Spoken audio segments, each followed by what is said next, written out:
Tell me about Memphis. From the boardroom to the streets. I don't already know. With Mike from Memphis, man. Together, we can fix things. Really? When you say, I want to be treated fairly, and I want a voice. Yeah. I want He saw things weren't fair, so he chose. We got folks shooting people up out the frame. Anybody said a word. We've become accustomed to people dying in this city. Yeah. It's Memphis 360. Turning the TV on and the news and see our loved ones and see young people that are out of control. And now you see, okay. We talk about incarceration. We talk about the youth. We talk about giving them the ability. We talk about investing in young people and investing in the community. See, I hate ignorance. I hate when people make decisions about things and they make statements and they haven't done their research. How can you fix the problem when you don't even know what the problem is? We need some help in this city. We need some help in this city. It's Memphis 360. See, I hate ignorance. It's Memphis 360. Man.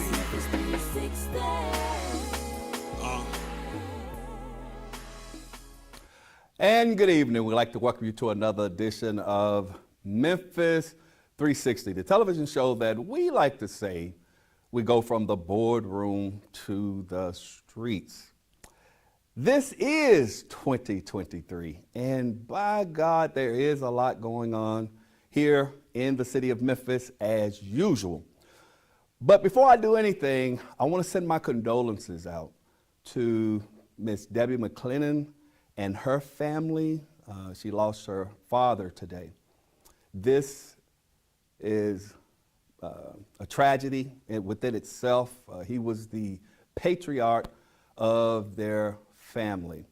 And we just want Miss Debbie to know that our hearts and our prayers are with her and her family at this time. Miss Debbie is the president and CEO of the SVP TV network. So to her and all of her family here and in Chicago, we just want you to know that you are in our thoughts and prayers as we move forward. Weeping may endure for a night, but joy will come in the morning. Now, I want to touch on a subject real quick, and come on in out there in Facebook land.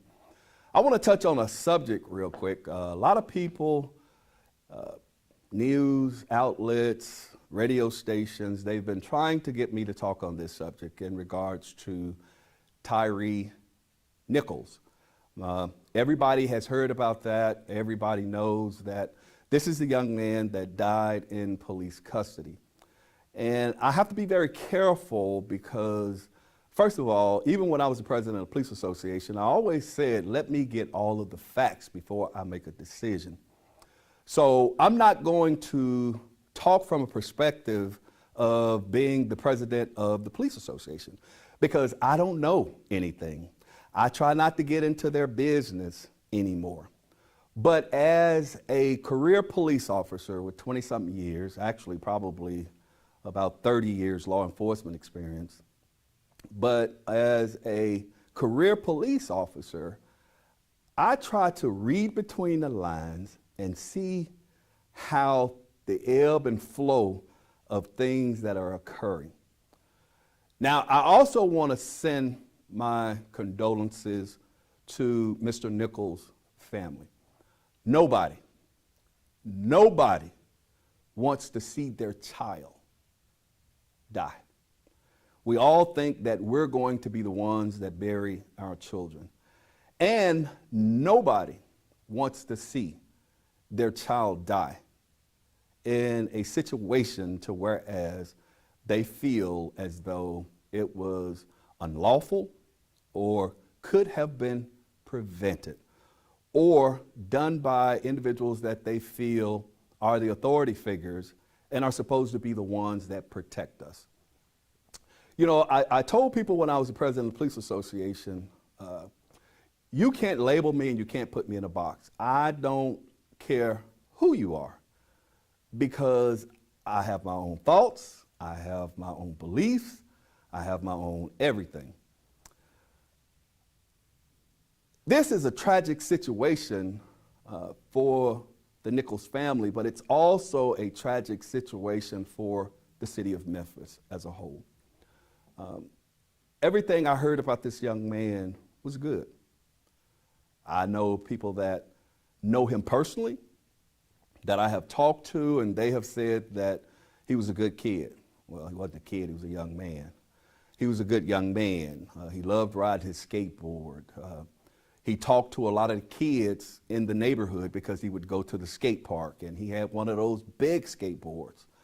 And because he had one of those big skateboards, a lot of the kids loved to talk to him about that.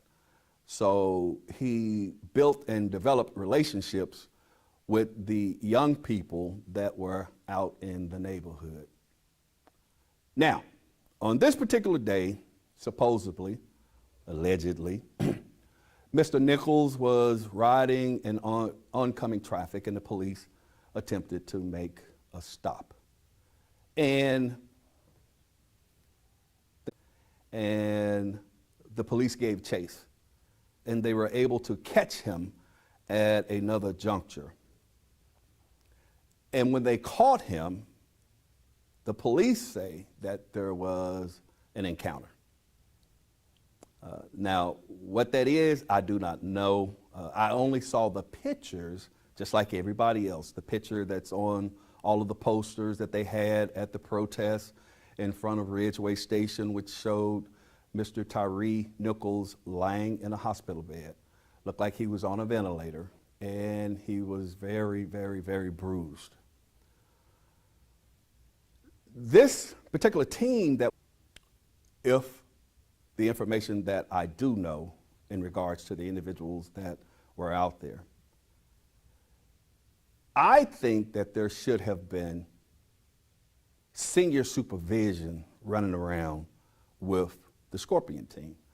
Now, these guys have done a lot of things, because you do have to have, with everything that's going on, and I'm going to talk about the crime a little bit, but you see everything that's going on. The citizens are asking for intervention. They're asking to be safe. They're asking that you curtail some of the violent incidences that are occurring here in the city of Memphis. So it's a very thin line that you have to walk.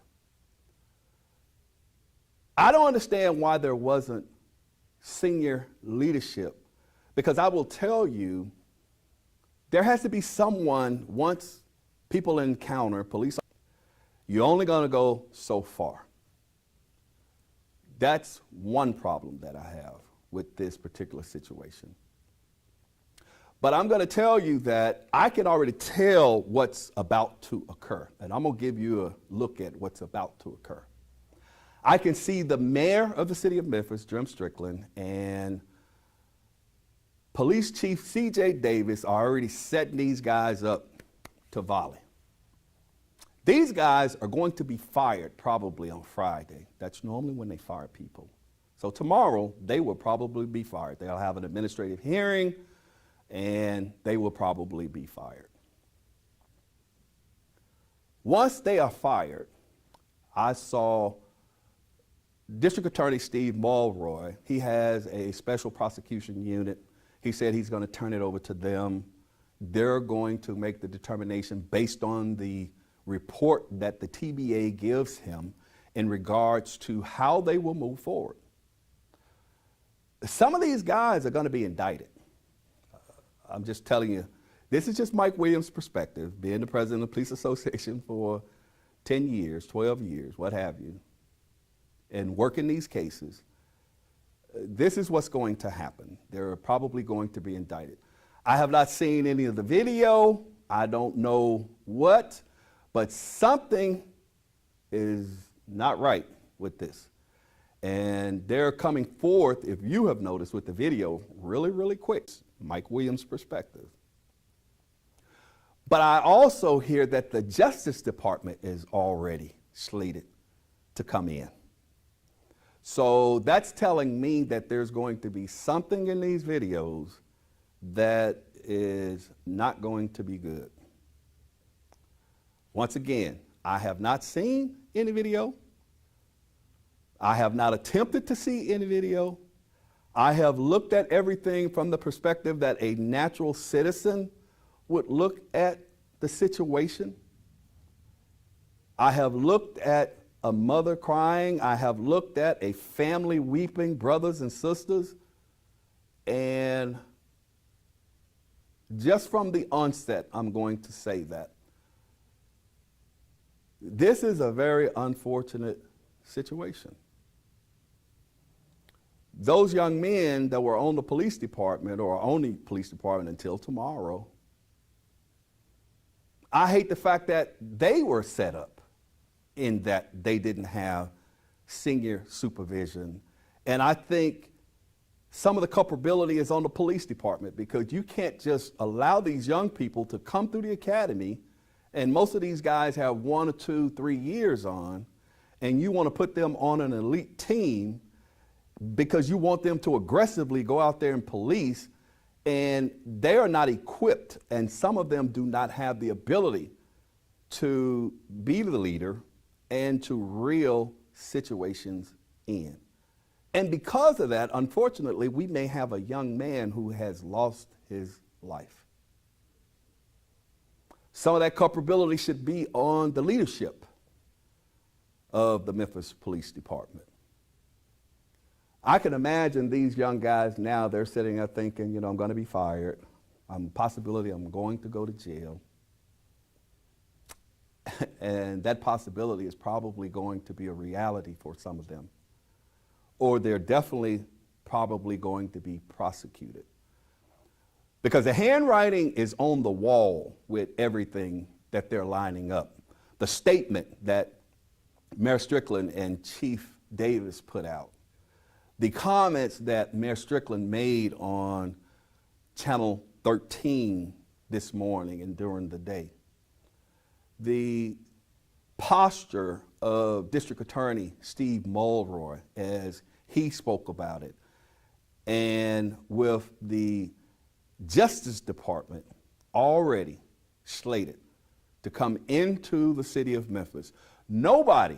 I cannot remember a time that the police were involved in an incident that this has happened so quickly. And maybe it needs to happen. I'm not saying that it don't, because like I said, nobody wants to lose a child.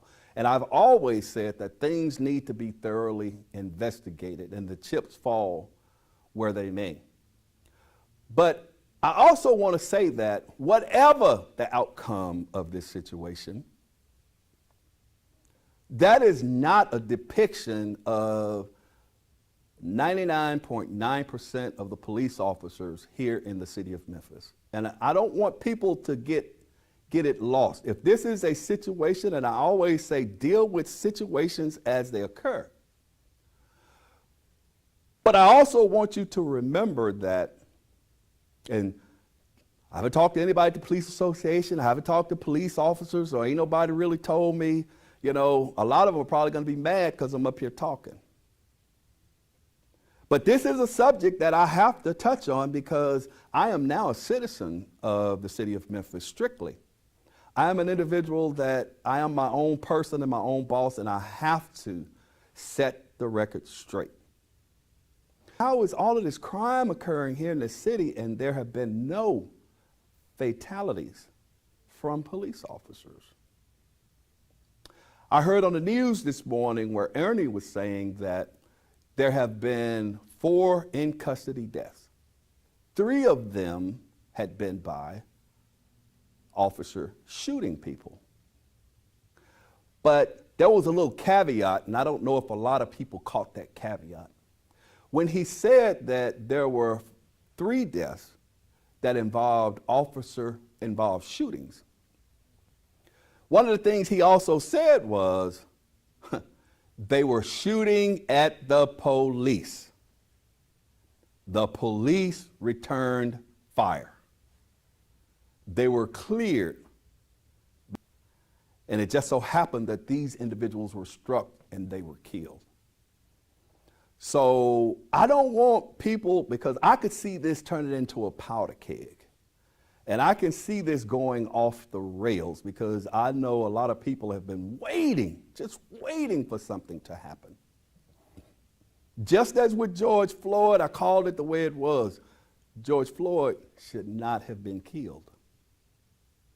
George Floyd didn't do anything to the degree, and we saw that this individual stood on his neck for 8 minutes. I was watching where they had a Popeyes here in the city of Memphis being robbed. They were dragging the young people across the floor. This was here. They also had an incident where they tried to abduct a young lady here in the city of Memphis, when they had already tried to abduct another young lady a couple of weeks ago. So is that becoming an occurrence now? They also showed on the news where they had 8 young people, and all of them looked to me like they were dressed alike. They had on jeans and white hoodies. Looked like all of them had on white hoodies, that were shooting at houses.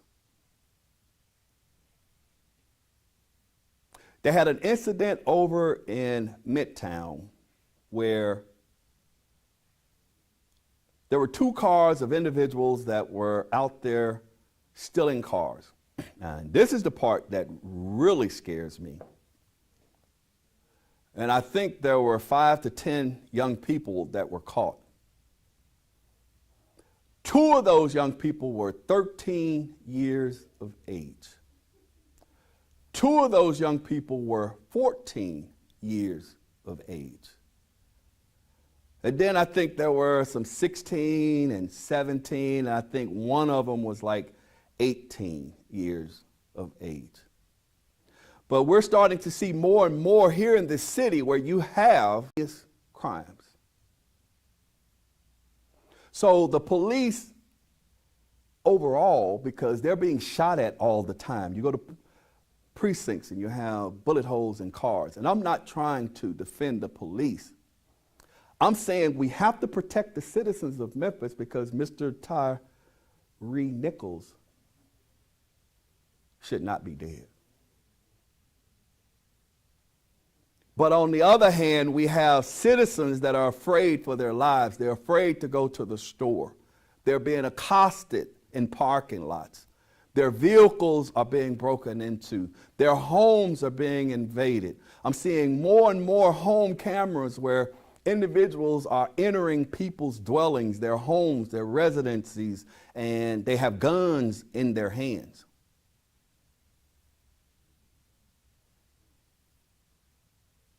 There has to be somebody, and I'm talking about leadership. There's nothing wrong with a Scorpion team, but that Scorpion team got to be put together right. That Scorpion team got to have leadership. There's nothing wrong with having all these big burly police officers. But a lot of times I will tell you the culture is they don't want to deal with the old police officers because that's what they are. They're old, but they're wise. I used to work Beale Street all the time, and they loved when I worked Beale Street because you had those young officers down there who, yeah, like them little young bulls, they would get into it.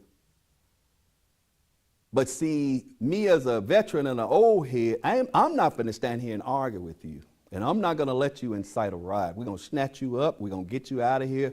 Then we'll find out what's going on. But I'm not going to allow you to incite the crowd. But I'm also, or was also, that officer when those young guys engaged people. I was the one that said, stop, let him up. He's in handcuffs. We got him. Because a lot of the times those young officers, that adrenaline gets to pumping, them endorphins kick in, and it's on.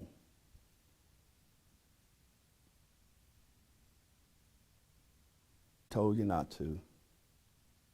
You didn't provide activities for the young people in this city. We allowed the highest poverty rate almost in the nation. We got individuals that are living in fear in this city. It's too much. A lot of people are overwhelmed by what's happening in this city. And now it's like, how do we straighten this out? How do we put it back right? We got police officers that are being shot. Let's talk about the police officers that were shot too now. They weren't killed, but they were shot. So I'm saying, just like as I say, even with economic development and the doling out of money, there has to be a parallel. There has to be a way that we come together as a city and we fix this. We can't throw the babies out with the bathwater when it comes to any issue.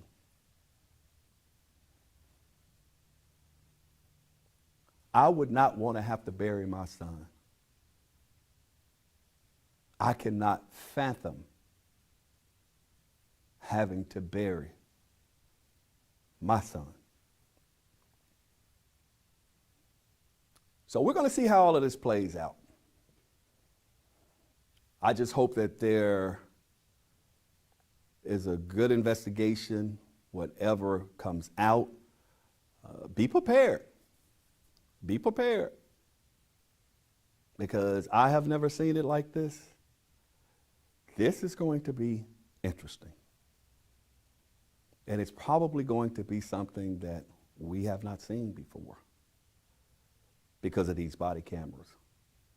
And that holds people accountable. Well, all right. I just wanted to get into that real quick. I had to talk about Mr. Tyre Nichols. I had to kind of talk about the police, talk about crime just a little bit, but I got a really good show. I want to thank you guys for all the support that you've given me throughout the time. I have a guest in the studio today. Now, I will tell you this, and I have to preface this. The show Memphis 360 does not endorse anybody. However, Miss Dominique Frost's company, not her company, but her campaign, called and asked if she could be on the show. And I said, sure. You know, I always have people on the show. I always have candidates on the show because there is a special election in District 86 for state representative. That used to be Miss Barbara Cooper's, who was a friend of mine. District. And she served that district for so long, and she served that district so well. So, you name them, I probably had them on here. Because Memphis 360 is a show we go from the boardroom to the streets, but we also like to educate the citizens and give you the opportunity to see the citizens yourselves. We're not going to sit here and put her through the ringer. There are about 9 individuals that are running for this particular seat. I tried to get some other candidates on here, and I'm not going to say who they are, but I invited them. But the time constraints and timelines just didn't add up. So they declined, okay? But Miss Dominique said, sure, Mike, I'll come on and talk to you. So we're gonna take a real quick commercial break. I wish I had my phone lines because I know you guys probably got some questions about some of the stuff I just said. You can just put them on Facebook. I'm on Facebook Live at this particular time as well. You can put them on there. All of the opinions and all of the assessments given was those of Michael R. Williams and no one else, okay? So we're going to take a real quick commercial break and we'll be right back. Don't touch that dial. Can you actually imagine hosting your next event at the all-new SVP Banquet and Event Center? Yes, spacious, beautiful venue with plenty of parking, located in the heart of East Memphis. Let us host your next intimate birthday gathering, family repast, bachelorette party, wedding and reception, baby shower, corporate meeting, social club event. Call us today. Don't wait. 901-244-6874. The all-new SVP Banquet and Event Center. Ladies, do you feel feminine during your feminine flow? You know, your monthly cycle, your period? Are you still suffering in silence? The suffering is over. It's time to choose Rain. Rain is an all-natural, premium sanitary napkin with 8 layers of Personal recommendations of any kind. For more information, contact Marilyn McGee.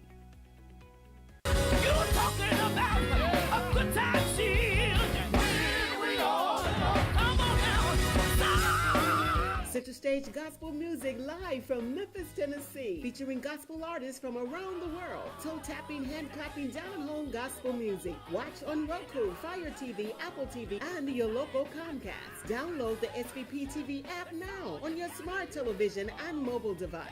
Center Stage Gospel season premieres Sunday, 8 p.m. Central.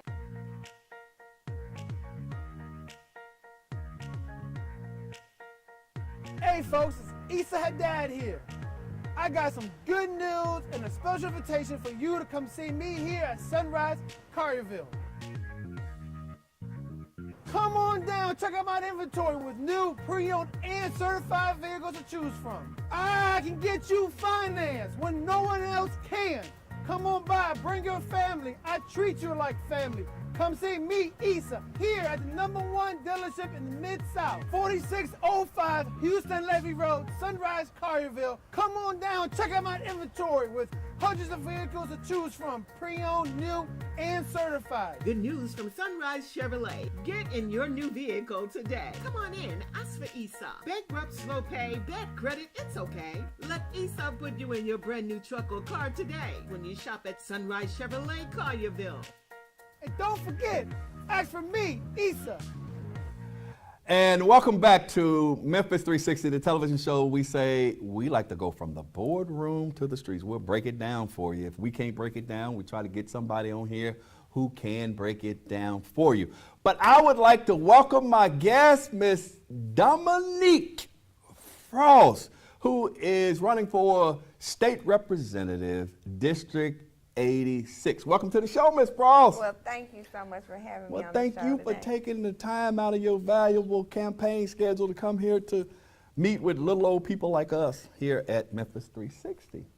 So tell us a little bit about, well, first of all, let's get this straight. This is an informal show, even though I got on a suit. I like to be informal. Okay. We just gonna chop it up a little bit and talk about it. Okay. So who is Dominique Frost? Well, Dominique is the girl next door. Okay. Right? I like to tell my story as, born and raised in Memphis. Mm-hmm. I went to Douglas Elementary. Wow. Went to Craigmont High School. So North Memphis by way of South Memphis, because my parents are from South Memphis. My Wow. dad graduated from South Side. My mom graduated from Messick. Wow. And I'm just a girl, young woman, that wants to serve. I have the desire to serve. Okay. And I serve every day. I currently work for Shelby County Division of Corrections as the public relations manager there. Oh, really? Yes, sir. Oh. Yes, sir. And about 600, 700 backpacks loaded with school supplies every year for the last 9 years out of Glenview Community Center. Okay.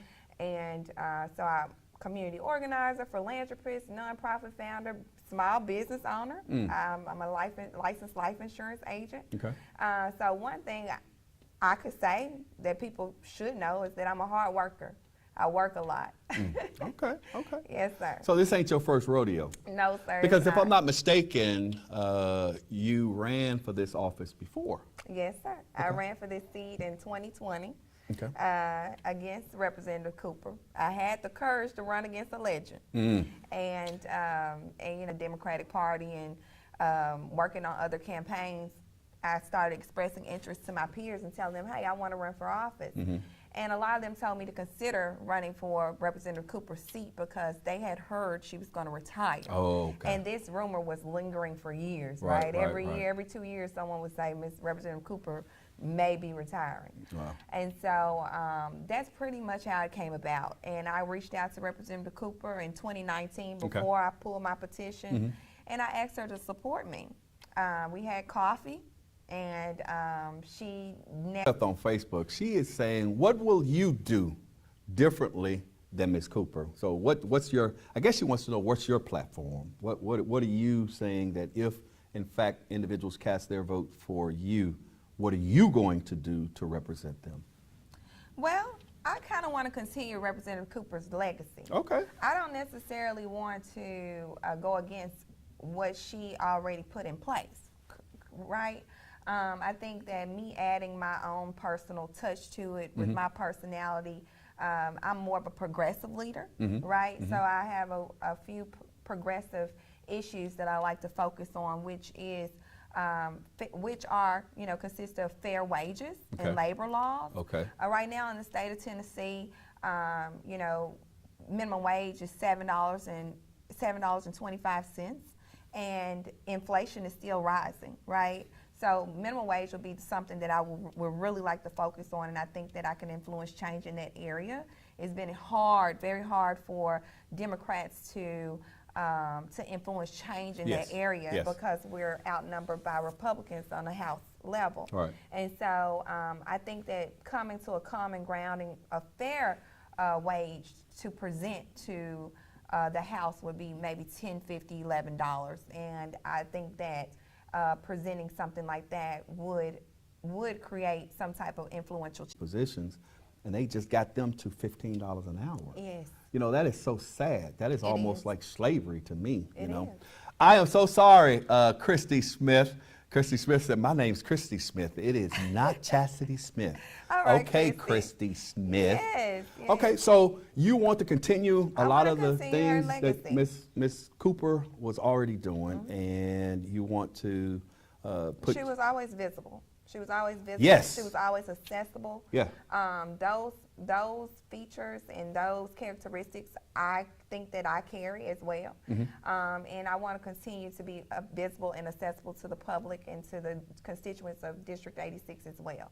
So I don't want to discredit her in any way. I want to carry on her legacy, but add my own personal touch to it. Okay.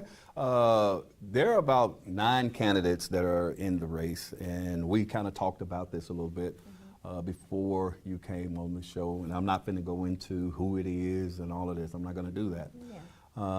What make you think you stand above those individuals that are already running, or what do you feel qualifies you more to be the selection of the constituency of District 86? Okay, so I could just say, this is where we keep it real, right? Oh, yeah. I'm saying you're talking to my... Because I had to grind from the bottom as well to get to where I am. The woman that you see here today had to go through some things, right? So I understand what it takes to climb up the ladder and to get to where you need to be. Wow. And then also the perspective of a woman, right? It's a very crowded race. There's more men in this race than women. Right. And so I want to continue fighting for women's rights, right? And so I understand the perspective of women as it pertains to health care, as it pertains to fair wages, and as it pertains to quality education for our children. So you get things from a woman's perspective, and I do believe that every woman, that a woman's voice should be heard, right? And that that perspective is something that I bring to the table when it comes to making changes in law and legislation. My perspective of things will be completely different, maybe from some of the men, because a lot of them are older, right? A lot of them have served during a different season, right, of Memphis. Memphis season has changed over the years. Right. A lot of them served in the 90s or early 2000s. And I can just testify that Memphis is not the same Memphis. And I am a leader. It is not. It's not the same Memphis. Okay. And I'm a leader that wants to continue things and carry them into the future. I see a new Memphis. I see a better Memphis, and I want to help with the economic development as it pertains to small business owners, as it pertains to bringing funding into the city for crime prevention and offender rehabilitation. Oh, okay. Yes, sir. Okay. I'm going to tell you, you already got some awesome women that are serving. You had Miss Cooper, of course, who had served for a long time 26 had years. diligently represented her constituency. But you also have Miss Ackberry up there, Senator Ackberry. You have Senator London Lamar up there. You have State Representative Karen Camper up there. You got a man, and I'm talking about just from what I have seen, all of these young ladies are trailblazers, and they're working across the aisle because, as you stated, It is a predominantly Republican House and Republican Senate up in Nashville.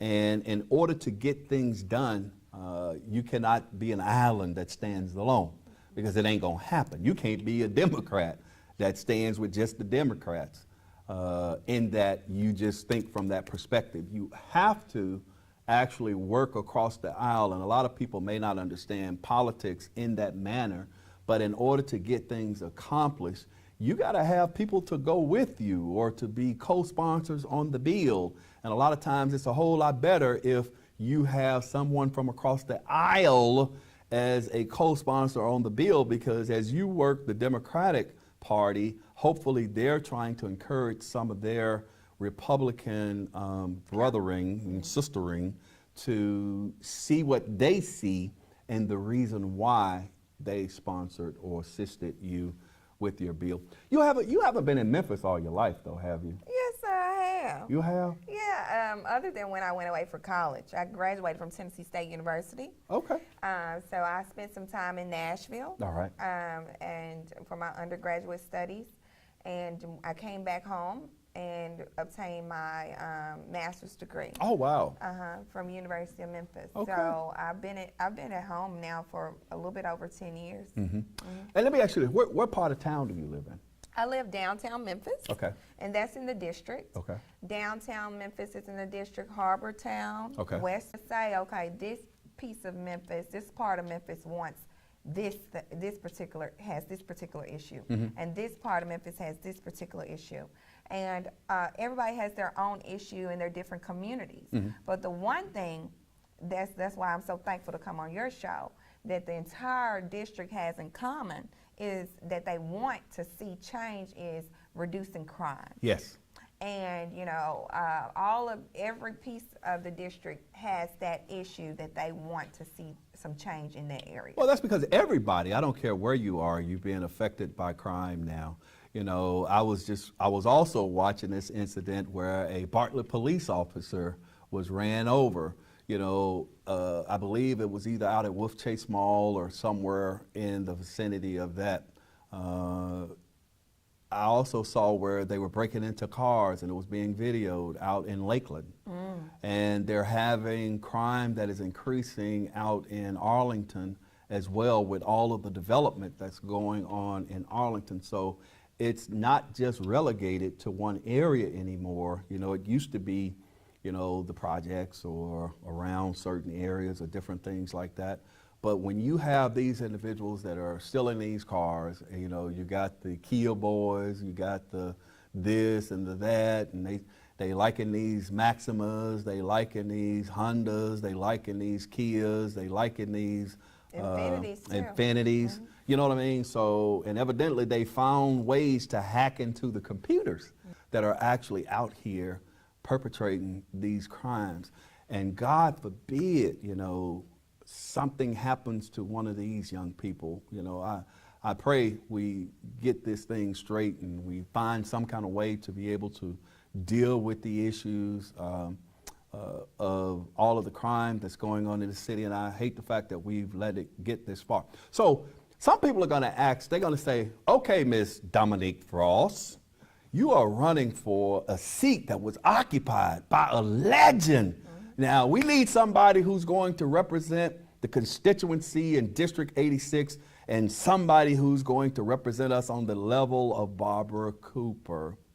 So they're going to say, okay, I know this guy, I know this guy, I know this guy. And they're going to say, what have you done prior to running that has prepared you, or what have you done in the community that that says, you know what, I've been fighting, I've been working for this, da da da da da, and yes, as I ascend to the seat of State Representative District 86, I am going to continue that legacy. So. Okay. So currently, I serve every day, right, in my current role. All right. My day-to-day job, okay. I serve, right? Okay. As the Public Relations Manager for Shelby County Division of Corrections, my role is to handle the internal and external affairs with our community partners. Okay. That can be religious leaders.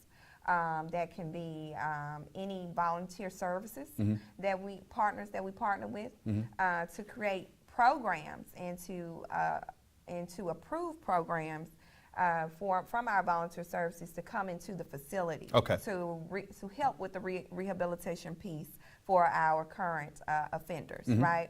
So I'm on the front line day to day, keeping everything operating as it pertains to our volunteer services. And so I know how to manage people.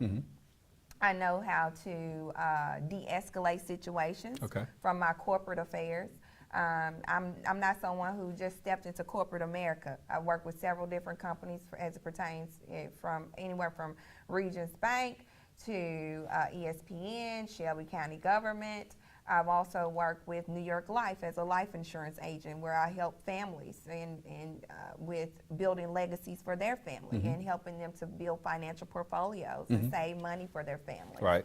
So I have experience not only in business but in public relations, and so that's very important. You don't want a leader that's going to be bullheaded, that's going to go up to Nashville, that's not able to work with other parties and work with other individuals that think differently. And be able to influence them to understand Memphis.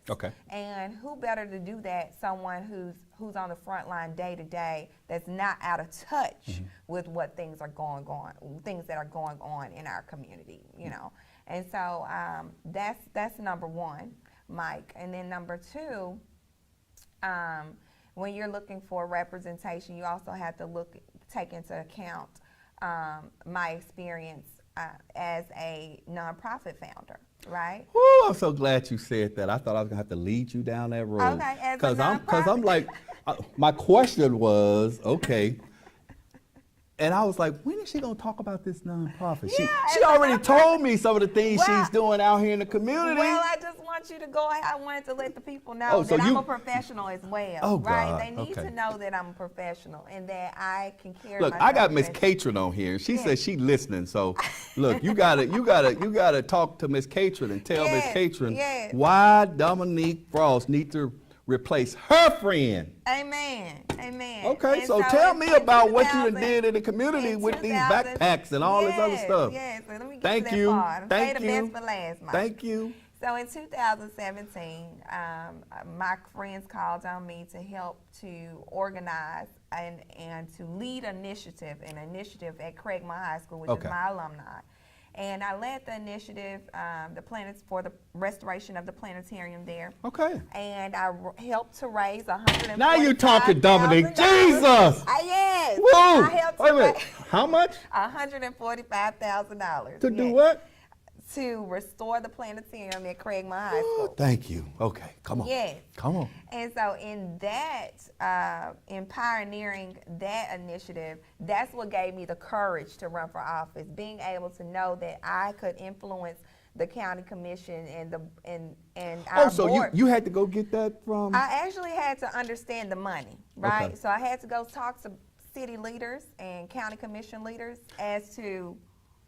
Miss Catron said, yes, sir. But go ahead. Yes, sir. So at least you done called her now. Come on. Come on. Now you gotta bring on over. Come on. Yes. So I helped to raise $145,000. But how I did that was I had to understand the money. Okay. And going to talk to different county commissioners, I was able to do that. Okay. I was able to understand that the county commission finances the school board, right? They finance the planetarium restored. Yes. Come on. Yes, I did that. And that's what gave me the courage to run for office. I said, if I could do that and just, educate myself on how to get that done and just walk by faith and get it, because I never knew that what would transpire from me doing the work. And when you do the work, you never know what would happen. And so that gave me the courage to run for office in 2020. Okay, so tell me about, also in your foundation, you were talking about how you and pro athletes come together to do something? Yes, so I work with, this started in 2013. Okay, and just knowing a few people from working at the radio station. I used to work for Hot 107. What? Yeah, I was the promotions I got some director. stuff I need played over there. Can you? I was the promotions Can you director. plug a brother in? No, I'm just kidding. Go ahead. And so just being networking and organizing things at the radio station, I said, you know what, I want to do a back to school bash, right? Okay. And I collaborated with a pro athlete by the name of Lester Hudson, and he's an all-time MVP over in China. He was MVP 3 times in China. Okay. And he and I. Is he along from with- Memphis? He's from Memphis, and he graduated from Central High School. Okay. He got his bachelor's degree from UT Martin. He even played for the Celtics, and now he's over in China. He's been three-time MVP. Mr. Hudson? Yes, Lester Hudson. Thank you so much, Mr. Hudson. Thank you. Yes, But we go thank ahead. you. Go ahead. Yes, and so he and his friends, all his friends, everyone from Zebo to Tony Allen to, Okay. all of the Grizzly players have been supportive of our initiative every year. Okay. And I raised money between all of these guys to put on a back to school bash. And, it's called Lester Hudson Back to School Bash, and I'm the organizer behind Outstanding. it. I organize this every year with him and his first lady, his beautiful wife. I'm Misha Hudson. Okay. Hi, First Lady. Miss Hudson, thank you for letting Mr. Hudson do it. But thank Yes, you. yes, Know how yes. y'all with that money, man, tight. But go ahead. Yes, so we organize this every year because he. Went out there in the 8, baby. Ooh, Lord Jesus. And you're doing all of these things with the kids, getting them school supplies and different things like that. And then when she explained to me how she went to the county commission, how she actually had to talk to the county commissioners, how she had to work them to, that's what politics is all about. It is. Period. It is. You have to be able to talk to people, and I do that on a daily basis. I have to be an advocate for Mr. Brown and the General Sessions Court Clerk's office. So that means I have to talk to county commissioners to try to get them to assist us with what we need. I have to talk to the judges to kind of get them to allow us to do things, or if things come up, to work in conjunction with them. So I just want to let you know you're already doing it. You know what I mean? Yes. You're already doing it. And that's the thing, Mike. And you asked me why I ran for office. It's because I was already doing the work. Okay. And so with me already doing the work. So why you didn't just say that, Dominique? Well, I was Jesus! like, well, The back of that C-130, baby. Woo! Lord, walk off the ramp. So you got about a minute and a half, Dominique, to tell the constituents in District 8 why they should vote for you, because it is early voting. Tell them when early voting ends, and tell them when election day, and tell them why they need to vote for you. Hello, everyone. You should definitely cast your vote for Dominique Frost. And the reason you should vote for me is because I'm going to fight. If you want someone to fight and to get things done, and to fight for change in our communities as it pertains to crime prevention, bringing more funding to our city and to Shelby County for quality education for our children, as it pertains to economic development and new development in the district, then you should vote for me. I'm a leader for change. I see new things, and I can work with anyone. Wow. Yes, so that's why you should work. That's why you should vote for Dominique Frost, and I'm the best candidate. Election day is going to be January 24th. Early voting actually ended today, so Okay. if you didn't vote today, then it's okay. You have until next week on Tuesday, January 24th, to cast your vote. If you Endorse anybody, but I definitely wanted to have Ms. Frost on because guess what? She asked to come on. All you had to do was ask me. And anybody that know me, normally I don't turn down anybody. I don't charge people to come onto the show because I feel that it is our obligation to educate the citizens of the City of Memphis and the citizens of Shelby County. That's our job. We have been blessed enormously. So everybody has a thing that God has assigned them to do. Once again, I want to send my condolences out to Miss Debbie and her family on the loss of her father.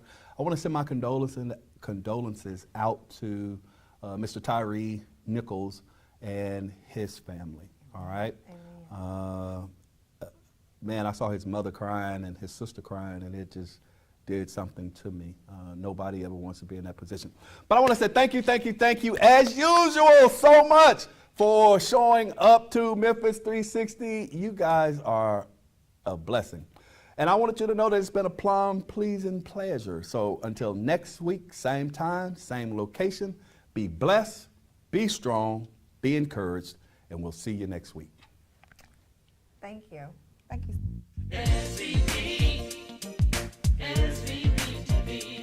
We're family for all your needs.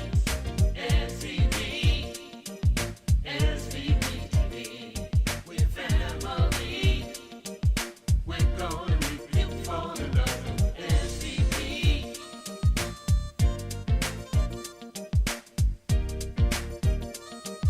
We're gonna make you fall in love with SVP TV. SVP TV. Looking for something new? We thought so. SVP is mixing things up, and digital TV, it'll never